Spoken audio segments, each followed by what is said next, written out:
네, 2020년 6월 15일 이정훈입니다.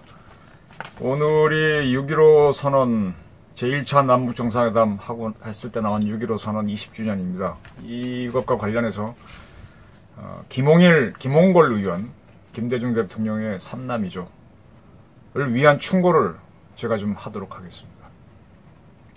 엄중한 시국에 굉장히 예민하게 돌아가는데 초선 국회의원이 조금 전국을 잘못 보는 것 같아가지고 이대로 가게 되면 대한민국이 위태로울 수도 있다는 생각에서 이런 제안을 하게 되었습니다. 김홍걸 의원은 6.15 선언이 있고 난 다음에 민족화해협력 범국민협의회가 남측과 북측 그리고 해외에 만들어졌는데 거기에 현재 남측 대표를 하고 있습니다. 이러한 타이틀을 갖고 있다고 해서 남북 문제를 함부로 주도할 수 있는지 저는 그게 굉장히 의문입니다. 또 김대중 대통령의 아들이라는 것이 그런 자격을 주는 것인지 저는 의심하고 있습니다. 왜 이런 말씀을 드리는가 하면은 오늘 코스피가 상당히 떨어졌습니다. 주가가 4.76%가 하락했는데요. 코스닥은 7.09% 떨어졌습니다. 코로나 재확산과 북한 리스크 때문이랍니다. 기관과 외국인들은 매도를 하는데 개미들이 받았다는데요. 또 환율도 올라왔습니다. 달러도. 이 상당히 좀 안보 문제가 다급하게 돌아가는데 코로나는 전 세계적이고 안보 요소는 또 우리가 또 있어서 이렇게 하는데 이 부분을 우리 김 의원이 놓치고 있는 건 아닌지 그 지적을 좀 하겠습니다. 김 의원은 지난 6월 12일 날 페이스북에 통해서 삐라를 뿌리는 것에 대해서 반대하는 의견을 밝혔어요. 그러면서 탈북자 가족들의 신변에 위해가 가해질 수도 있다. 탈북자 가족들의, 북한에 있는 탈북자 가족들의 신변에 위협이 가해질 수도 있다. 라는 이유로 좀 반대했습니다. 삐라를 뿌린 사람들이 신원을 공개하지도 않고 하는데 어떻게 삐라를 뿌린 탈북자의 가족이 위험해지는지 아니면 그냥 탈북을 한 사람들의 가족이 위험해진다는 건지 글쎄 갑자기 이런 얘기가 왜 나오죠?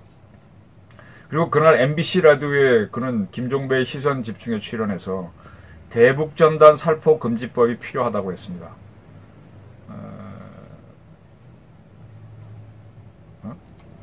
그리고 이제 그러니까 진행자가 표현의 자유를 억압하는 건 아니냐라고 물으니까 이미 4년 전에 법원에서는 표현의 자유는 국민의 안전을 지키고 국가의 안보를 지키기 위해 일부 제한할 수 있다라는 판결이 나왔기 때문에 무제한 표현의 자유는 무제한 허용하는 게 아니다라고 했습니다. 네, 좋습니다. 자, 탈북자 가족들이 위험해질 수 있다. 탈북자 가족. 그것을 왜 김 의원이 걱정을 해주죠? 대한민국 조금 이해가 안 됩니다. 차라리 북한을 자극할 수 있다. 북한이 싫어한다라고 하는 게 솔직한 표현 아닌가요? 좋습니다. 근데 지금 북한은 지금 어떻게 나오고 있는가 하면 다 아시겠지만 6월 13일 날 김여정이는 확실하게 남조선 것들과 결별할 때가 된 듯하다. 우리는 다음 단계의 행동을 취할 것이다. 남북 공동연락사무소가 형체도 없이 무너지는 것을 보게 될 것이다. 대적 사업권, 적이라는 건 남한이죠. 적을 상대하는 행사권을 군 총참모부에 넘겨주겠다. 이렇게 위협을 가했습니다. 때문에 6월 14일 새벽 청와대는 화상으로 NSC 회의를 개최했고요. 여기에 정식 멤버가 아닌 필요시 참가하는 합참부장도 참여를 했습니다. 상당히 다급하다는 얘기죠. 그리고 통일부는 현 상황을 엄중하게 인식하고 있다. 군 당국도 북한군 상황을 예의주시하고 있다. 이렇게 발표를 했습니다. 이 삐라 때문에 북한이 이렇게 나온다고 보세요, 진짜로? 아닙니다. 북한은 아마 이렇게 북한을 두둔해 줄수록 점점 더 교만하게 나오고 공격적으로 나올 것이라는 게 제 판단입니다. 김 의원은 국민의 안전을 지키고 국가의 안보를 지키기 위해서 표현의 자유를 제한할 수 있다라고 했는데 역으로 대한민국의 안보와 국민의 안전을 위해서 김 의원의 발언과 행동을 제한할 필요성이 있다는 논리가 나올 수 있습니다. 어떤 게 대한민국의 안보를 위해 하는지는 두고 봐야 되겠지만 김 의원이라든지 이런 분들의 행동이 자칫하면은 오히려 대한민국을 위태롭게 할 수 있다는 시각을 가져야 됩니다. 그리고 그 문제에 대해서 제가 문제 제기를 하겠습니다. 김 의원은 2018년에도 북한을 방북했는데요. 그때 백범의 심정으로 방북한다고 했어요. 백범. 그래서 제 질문은 백범에 대해서 정확하게 아시는가요? 라는 게 일단 제가 김 의원에 대한 질문입니다. 해방 직후에 우리 대한민국은 독립정부를 세우기 전에 민족계열은 반탁, 신탁 통치에 반대하고 공산계열은 신탁 통치를 하자는 찬탁으로 아주 매일 싸웠습니다. 그때 여운형이라는 사람이 건국준비위원회, 검준을 만들었다가 조선인민공화국이죠. 줄여서 임공이라고 그랬는데 그러한 단체를 만들어서 찬탁을 주장했고요. 그 다음에 중국에서 돌아온 임시정부, 김구가 이끄는 임시정부, 대한민국 임시정부는 줄여서 임정이라고 그랬죠. 반탁을 주장했습니다. 이승만도 반탁을 주장했습니다. 그래서 인공계열, 즉 여운형 공산계열은 찬탁, 임정계열은 반탁입니다. 이게 아주 강력한 그 당시 정치 구도였습니다. 이 신탁 통치에 대한 첫 언급은 1943년 카이로 선언에서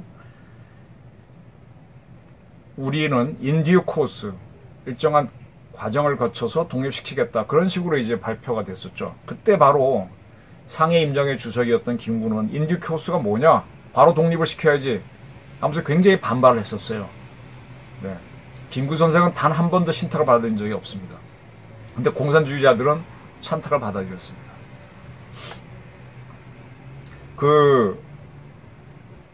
근데 지금 친공적, 용공적 사람들은 지금 뭐라고 하는가 하면요. 그때 우리가 신탁 통치를 받아들였으면 분단이 되지 않았을 것이다 라고 주장을 합니다. 네. 분단만으로 분단이 되느냐 안 되느냐 문제를 한번 보면 그게 맞을 수도 있습니다. 그러나 그 다른 대가가 있다는 것을 이 용공 세력들은 모르고 있습니다. 그걸 제가 설명을 드리겠습니다. 그때 신탁과 찬탁이 얼마나 예민했는가 하면 그때 민족 지도자 중에 한 분이 고아 송진우 선생입니다. 그분이 세계 정세를 보고 나서 신탁은 어쩔 수 없겠구나 하고 신탁을 좀 수용하자는 의견을 제시했다가 암살됩니다. 그 암살을 임정계열에서 했다는 주장이 많은데 범인이 밝히지 않고 지나갔었죠. 네. 우리는요, 과거에 우리는 대한제국이었죠. 대한제국이 대일본 제국에 병합됐을 때 주권자는 순종이었습니다. 순종이 서명을 했죠. 한일 합방 문서에. 주권자가 서명했으니까 일본에 전쟁도 치르지 않고 그냥 넘어간 겁니다. 그와 비슷한 케이스가 오스트리아입니다. 오스트리아는 1938년 국민투표를 통해서, 그때는 오스트리아는 공화국이었거든요. 국민투표를 통해서 유권자의 99.08%가 독일에 합병하는 걸 찬성했습니다. 그렇게 해서 독일의 한 개의 주로 들어갔습니다. 그리고 전쟁에 오스트리아 남성들은 참여해서 많은 사람이 싸웠습니다. 2차 대전을 이겨가고 있을 때 연합국, 4대 연합국이죠. 미, 영, 프랑스, 소련이죠. 중국은 유럽 전쟁에 안 들어갔으니까. 그때 뭐라고 하는가 하면은 우리가 승리하면은 일본에서는 조선을 떼어내고 독립시키고 독일에서는 오스트리아를 독립시킨다. 이런 결정을 내립니다. 그리고 유럽에서는 좀 더 확실하게 하는데 4대 나라가 4대 강국이 독일은 4대국이 분할 지배를 하고 오스트리아는 4나라가 신탁 통치를 한다는 결정을 내립니다. 그리고 그대로 가버리죠. 그래서 오스트리아는 4나라의 신탁 통치를 받다가 10년쯤 지나서 독립을 합니다. 독립을 하는데 그때는 냉전이 첨예했기 때문에 미국과 소련의 의견이 갖출 수가 없잖아요. 그래서 중립국으로 독립하게 됩니다. 그래서 오스트리아는 몇 번 말씀드렸지만 군대가 경찰보다 적어요. 그리고 오스트리아는 전투기도 한 대 없어요. 뭐 헬기나 수송기 같은 거밖에 없어요. 군사력이 매우 약합니다. 오스트리아는 무장하면 안 돼요. 그게 조건입니다. 그래서 오스트리아는 강국이 될 수가 없습니다. 근데 오스트리아가 유럽 역사에서 어떤 나라인가 하면은 그 나폴레옹이 제기했을 때 그거를 워털루 전투에서 영국을 중심으로 한 연합군이 이기지 않습니까? 그리고 난 다음에 오스트리아 수도인 빈에서 유럽 체제를 결정하는 회의가 열립니다. 그게 비엔나 체제인데 그 체제가 그 후로부터 100년 동안의 유럽 질서를 결정합니다. 그때 오스트리아 외무장관, 외상인 메테르니히가 굉장히 유명했지 않습니까? 네. 1차 대전 때까지 세계 질서를 만든 게 오스트리아 수도 빈이었는데 오스트리아는 뭔가 중요한 나라인데 형편없는 나라로 지금 또 뭐 경제적으로는 발전했죠. 그러나 유럽에서 의미 있는 나라로는 못 갑니다. 그때 오스트리아는 뭐 영국, 프랑스보다도 더 우월한 나라였다고 하시는데 지금은 오스트리아는 뭐 유럽에서 큰 영향력이 없죠. 아주 이제 스위스는 원래 영세 중립국이었는데 정치적으로 중립국이 되는 나라가 오스트리아입니다. 오스트리아는 과거에 신성 로마 제국, 오스트리아 제국, 오스트리아 헝가리 제국, 엠퍼러가 있던 황제 국가였는데 지금은 중립국으로 떨어져 있습니다. 이러한 나라가 되는 게 좋은 건지 분단은 됐더라도 강한 대한민국이 되는 게 좋은 건지는 잘 판단해야 되는데 함부로 이렇게 신탁을 찾아가는 사람들이 있습니다. 우리는 아까 말한 대로 주권자가 일본에 통합이 됐는데 그때 일본은요 우리를 일본 군인으로 잘 받아주지 않았습니다. 좀 이렇게 차별을 했죠. 그래서 1910년에 합방하고 난 다음에 조선 사람들을 군인으로 안 받고 헌병 보조인 군속, 군무원으로 처음 받았습니다. 그런 사람들을 나중에 이제 3.1 운동 이후에는 경찰관으로 돌리게 되죠. 경찰은 조선인을 모집했고 군인들은 안 받아줬습니다. 그만큼 조선인들을 믿지 않았습니다. 그리고 37년 중일전쟁을 하니까 그 이듬해에 육군 특별지원병 제도라고 해서 지원을 한 사람의 시험을 보고 어떤 그런 걸 절차를 겪어갖고 특별히 지원을 하는 사람만 받아주는 제한적인 걸 했습니다. 태평양 전쟁이 일어나고 난 다음에는 43년도에 해군도 특별지원병을 받아들였습니다만 그리고 이제 학도 지원병도 했지만 엄격하게 조선인들은 군대에 부르지 않았습니다. 그리고 44년도에 자기네들이 굉장히 코너에 몰리니까 강제 징집할 수 있는 제도를 만들었는데 그리고 바로 이제 항복을 해버리게 되는 거죠. 그런데 이 일본은 조선인들은 군대에 부르지 않았지만은 장교가 되는 길은 막지 않았어요. 그런데 해군 장교는 못 갔어요. 일본 해사는 못 가고 일본 육사만 갈 수 있게 했습니다.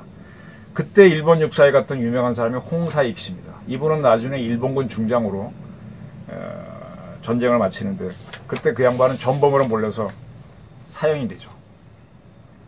그리고 일본은 지원병이 아닌 사람인 경우 지원병 보다가는 그 다음에 이제 군무원으로 조선인들을 많이 모았는데 그분들을 여러 군데 끌고 가서 많이 부려먹었죠. 네. 그리고 그때 그분들이 군소로 같은 사람들이 일부가 적국에 부역한 신민, 연합국에 의해서 그렇게 분류가 되었고 재판을 받고 그 중에 148명이 처형됐습니다.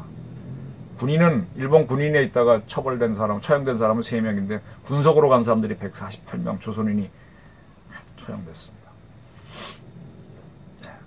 그리고 특히 이제 포로 수용소에서 포로 감시를 많이 했는데 그게 한 3,000명이 되는데 그 중에 129명이 유죄 판결을 받았죠. 그 중에 14명은 교수형에 처해지고. 네. 이렇게 이제 우리가 야스쿠니 신사를 많이 얘기하는데 야스쿠니 신사에는 일본군 군속으로 갔다가 숨진 그런 조선인들이 합사되어 있는 곳이기도 합니다. 네. 일본 전범들이 있는 곳이기도 하지만 그런 곳입니다. 그래서 우리가 항상 좀 마음이 복잡한 거죠. 그리고 중국 중일전선에서는 우리 조선들이 잡혀서 16명이 전범처럼 재판을 받고 8명이 처형되는 사실이 있습니다. 그리고 이제 그때 일본군에 근무했다가 돌아온 이들 중에 일부가 우리 대한민국 군대에 들어와서 친일파라는 걸 숨기고 지내게 되죠. 그런데 6.25 전쟁이 일어났을 때 이분들이 잘 싸우게 돼서 이제 공을 세우게 되는 거죠. 네. 그게 우리 역사입니다. 자, 이랬기 때문에 2차 대전이 끝났을 때 연합국은 우리를 제2의 일본, 오스트리아를 제2의 독일로 봤듯이 우리를 제2의 일본으로 봤을 가능성이 저는 매우 높다고 봅니다. 이건 뭐 문서에 있는 건 아니지만 그래서 우리를 신탁 통치하려고 갔던 거죠. 네. 근데 여기에 백범 선생하고 우남 이승만 박사는 우린 연합국이라고 강력히 주장을 했습니다. 네. 그래갖고 그렇게 여운형이 이끄는 인공하고 싸워가면서 반탁을 관철시키는 겁니다. 이게 백범 선생입니다. 공산주의랑 같이 간 사람이 아닙니다. 그때 여운형과 이런 사람들은요, 국호를 조선을 주장했어요. 인공파들은. 북한의 김일성에도 조선을 주장했는데 이승만과 김구 선생은 대한민국을 주장했습니다. 이분들은 대한민국의 정통성이 있는 사람들. 그리고 또 하나 우리 역사 공부하면서 이제 조금 친북적인 사람들이 아주 우리를 헷갈리게 만드는 게 이승만 박사가 정읍에서 단정 발언을 했고 남한 단독 정부를 수립하자를 해서 먼저 분단으로 갔다 이런 주장을 하는데 저는 그렇게 안 봅니다. 저도 꽤나 자료를 찾아봤는데 공산당은요, 공산주의는 한 나라에는 하나의 공산당만 있습니다. 두 개의 공산당이 있을 수가 없죠. 그죠? 공산당은. 그리고 공산당은 독재를 하잖아요. 집권을 하게 되면. 그러니까 두 개의 공산당은 있을 수가 없습니다. 일국 일당주의가 공산주의의 원칙입니다. 근데 해방 직후 우리나라에서는 박헌영이가 서울에서 먼저 조선공산당을 만들어 버렸어요. 그 다음에 이북에서 소련에 있던 소련군 88여단에 있던 김일성이가 들어옵니다.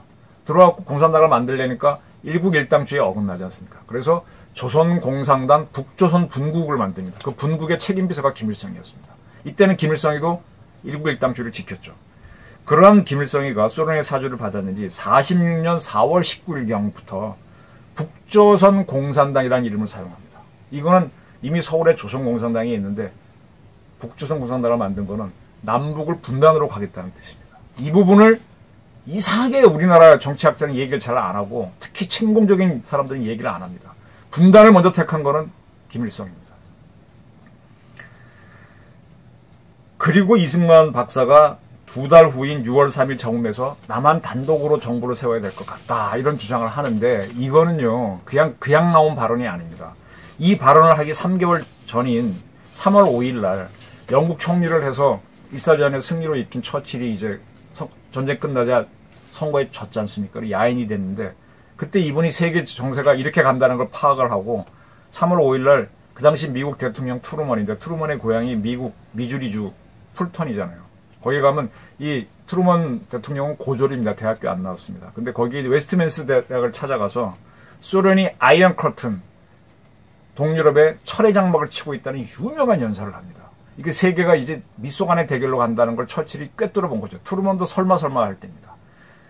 이런 똑같은 판단을 이승만 대통령이 한 겁니다. 그래서 북한하고 하나가 될 수가 없다 세계 정서가. 따라니까 우리는 현실적으로 남한 단독 정부를 세우자는 정업 발언이 나오는 겁니다.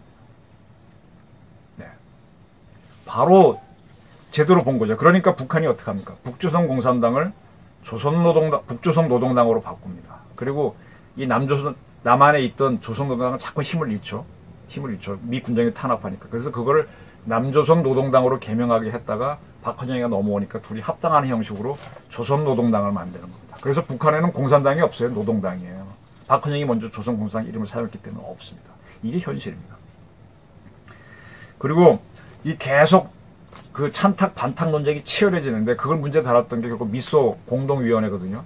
남한과 북한 속 이 군정을 문제를 다루는. 근데 여기서 합의가 안 되니까 미국이 한반도 문제를 유엔으로 넘깁니다. 그 유엔에서 도저히 이 냉전 때문에 두 개를 하나로 합쳐서는 안 되니까 남한만의 단독 정부를 세우도록 허가를 합니다. 네. 대한민국의 운명을 결정하는 건요 이승만도 아니고 김구도 아니고 누구도 아니고 세계입니다. 미국을 중심으로 한 세계인데 세계가 결정한 겁니다. 결국은 이승만이 먼저 예측한 게 옳았던 거죠. 그래서 우리는 정부를 세우게 되는데 그때 정부를 세우기 위해서 국회의원 선거를 뽑는 게 4.3 선거인데 거기에 반대한 게 제주도 50 선거인데 반대한 게 4.3 사태잖아요. 네, 그걸 자꾸 미화하려고 하는 세력들이 있죠. 그렇게 해서 만들어진 대한민국 정부가 8월 15일 만들어졌는데 거기에 반발해서 일어난 게 여순 사건입니다. 근데 여순 사건을 또 미화하는 세력이 있습니다. 이게 진짜 대한민국에서 큰 문제는 얘기예요. 대한민국 땅에 살면서 대한민국 헌법을 어기려고 하는 사람들이 있습니다. 이렇게 대한민국이 점점 이렇게 정부를 세우는 쪽으로 가니까 북한이 이 남한을 흔들기 위해서 제의했던 게 남북 연석회의입니다. 여러 단체들이 참여하는 회의를 하자고 하면서 정작 남한에 있는 주요 정당은 부르지도 않습니다. 이때 김구 선생이 참여를 합니다. 김구 선생은 다 노선은 옳았는데 분단으로 가는 것만 반대했어요. 그래서 갔던 겁니다. 분단. 근데 이 분단은 이분이 오판을 한 겁니다. 우리가 어떻게 할 수 있는 게 아니라 세계가 이미 가고 있기 때문에 못 막는다는 거를 본인이 막아보겠다고 갔던 겁니다. 이때 같이 갔던 사람이 조수왕, 김규식 다 임정 멤버들이 갑니다. 갔다가 와가지고 김구 선생은 침묵을 합니다. 가서 보니까 이게 김일성한테 당했구나 이렇게 생각했던 거죠. 그때 서북청량단에서 김구가 거기 가는 거에서 굉장히 반대를 했었고 그러한 김구 때문에 공산주의자가 더 설친다라고 보고 막 김구 제거를 논의합니다. 제가 안두희 씨를 만난 적이 있어요. 그분 돌아가시기 전에 하루 종일 인터뷰를 했었는데 그때 그런 얘기를 했습니다. 김구 때문에 공산주의 그 사람들은 서북청량단이니까 평안도 지역에서 살다가 공산주의가 싫어서 넘어온 사람들이에요. 그러니까 굉장히 반공주의자들인데 그래서 서로 김구를 제거하려고 하다가 자기가 먼저 제1번으로 갔다는 거예요. 자기 실패하면 2번, 3번이 있었다는 거예요. 그때 45년부터 46년, 7년, 8년은요.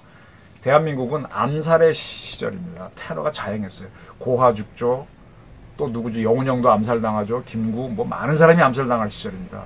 지금처럼 총기가 완전 금지된 그런 세상이 아니었어요. 그때 안두희 육군 소인가 그랬죠. 가서 쏘고 경고장 가서 쏜 다음에 내려와서 그 총을 선우진 비서한테 주고 스스로 자수합니다. 그리고 감옥에 가서도 시의 곰기라는 책을 씁니다. 내가 왜 이렇게 했는지를 씁니다. 그렇게 되는 겁니다. 그래서 공산주의 싫어서 월남한 서청의 안두희는 백범 때문에 공산주의들이 바로 한다. 서로 먼저 하려고 했는데 내가 제일 먼저 갔다. 이렇게 얘기한 적이 있습니다. 김구의 오판이죠. 오판이 이런 사건을 부른 거죠. 근데 그때 같이 갔던 조수왕은요. 북한에 갔다 오고 난 다음에 이북을 맹비난합니다. 이북에 가보니 김일성이 군사세력을 가지고 완전히 자기 독재 정권을 형성해 나가고 있다. 김일성이 군사력을 바탕으로 단독 정부를 세울 준비를 다 끝냈는데 단독 정부 수립을 하지 않겠다는 결의문을 채택했으니 연석회의에서 우리가 완전히 이용당한 것이다. 북한은 평행국가가 될 것이다. 라면서 대한민국 단독 정부 수립하는 쪽으로 돌아갔습니다. 조수왕이 바른 말이었죠. 김규식은 좀 우물쭈물했고요. 네. 김구 선생 갔다 와서 현실을 보고 아 하고 침묵하셨고요. 그런데 이 문재인 대통령은요. 지난 2019년 광복절에서 요 전에 있었던 그 조수왕 선생만 찬양했어요. 이렇게 단정 이 부분은 건너뛰고 삼균주의를 주장한 조수왕 선생을 어떤 뭐 하나의 사표로 제시하는 이런 역사를 잘 모르는 얘기를 하셨죠. 백범은 분단으로 갈 수밖에 없는 세계 정세를 몰랐고요. 북한은 그러한 백범을 이용한 겁니다. 그렇기 때문에 자기네 목표가 달성되지 않자 2년 뒤에 6.25 전쟁을 일으키는 겁니다. 따라서 우리는 백범이 대한민국을 독립과 뭐 건국을 위해서 헌신한 건 다 인정합니다. 그러니까 마지막에는 판단 미스한 것도 역시 냉정한 역사 현실로 받아들여야 됩니다. 네. 무조건 백범이라고 미워할 수는 없습니다. 그 친문재인 세력들은 보수 세력을 토착 외교라고 몰았었잖아요. 토착 외교라는 거는요. 정부 수립 직후에 반민특위 만들어 친일파를 찾아낼 때 나왔던 말이에요. 토착 외교. 근데 이 말이 왜 나왔는가 하면은 그때 이제 공산주의자들도 잡느냐 마느냐 조선공산당 때문에 시끄러웠거든요. 미 군정이 탄압했고 또 그것 때문에 우리가 시끄럽게 뭐 온갖 파업이 많았으니까. 근데 사실 대한민국에서 더 무서워했던 건 공산주의자입니다. 그때 유행했던 말이 바닥빨갱이입니다. 바닥빨갱이. 한번 찾아보십시오. 바닥빨갱이. 바닥빨갱이가 친일파보다 더 무섭다고 인식이 있었어요. 그런 바닥빨갱이 세력들이 오히려 토착외교란 말을 쓰면서 대한민국을 흔들었었죠. 토착외교는 바닥빨갱이에 대항하는 표현으로 나왔다고 해도 과언이 아닙니다. 그래서 북한은요 계속 반일을 이용해서 동조 세력을 얻으려고 하는 겁니다. 바로 그 당시에 이제 조금 오해를 받았던 사람이 김대중 대통령입니다.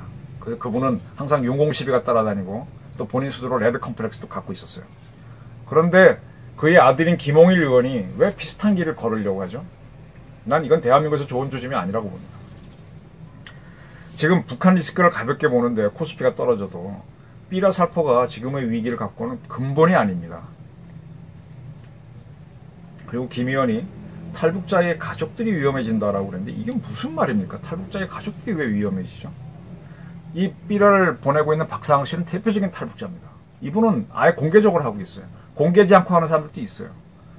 근데 왜 이분들의 걱정을 왜 김 의원이 해주죠? 그가 염두에 둔 탈북자가 누구인지 저는 굉장히 좀 의구심이 많아요. 누구지? 탈북자? 북한에 가족을 만들어 두고 온 사람이 있나? 별 생각이 다 듭니다.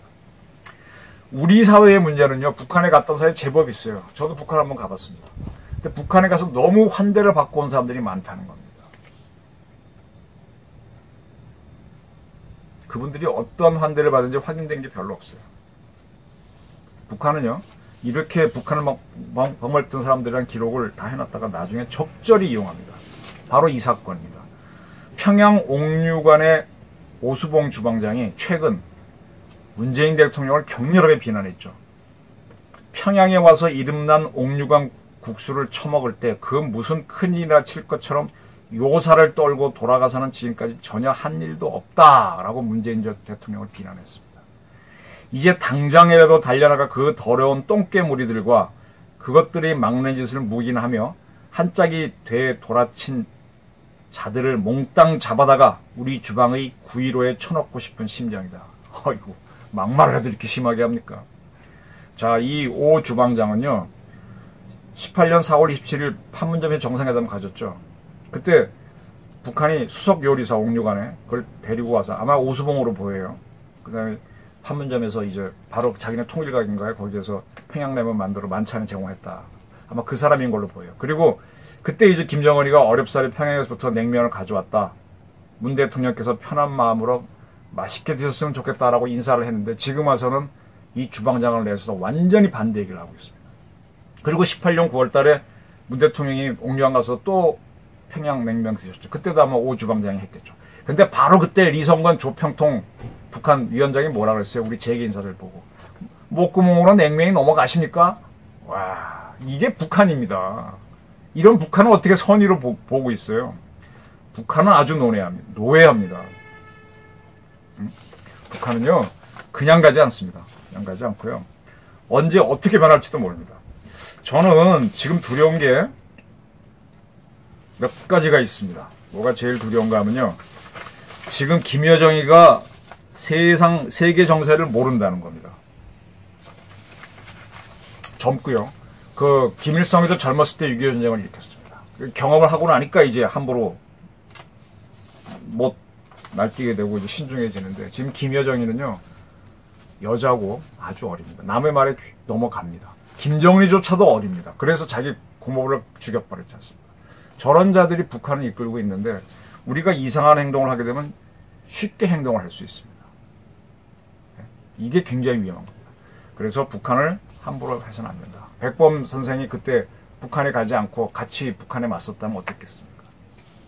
이게 현실인데 이걸 놓치고 탈북자 가족들이 위험해지고 있다. 이 대한민국 국회의원이 된 사람이 이런 얘기 하게 되면 글쎄 이게 옳은 건가요? 이 제 경고를, 제 충고를 좀 가볍게 듣지 않았으면 좋겠습니다. 우리 김 의원은 고려대학교 다닐 때 운동권 아니었던 걸로 알고 있습니다. 굉장히 샤이한 사람이었는데 이렇게 한쪽으로 쫙 가버렸는데 역사에 대한 공부도 철저하지 않은 걸로 보입니다. 철저히 해야 됩니다. 그리고 군사력이 뭐고 세계 정세가 뭔지를 잘 알고 대한민국 정치를 이끌어주기를 부탁드립니다. 감사합니다.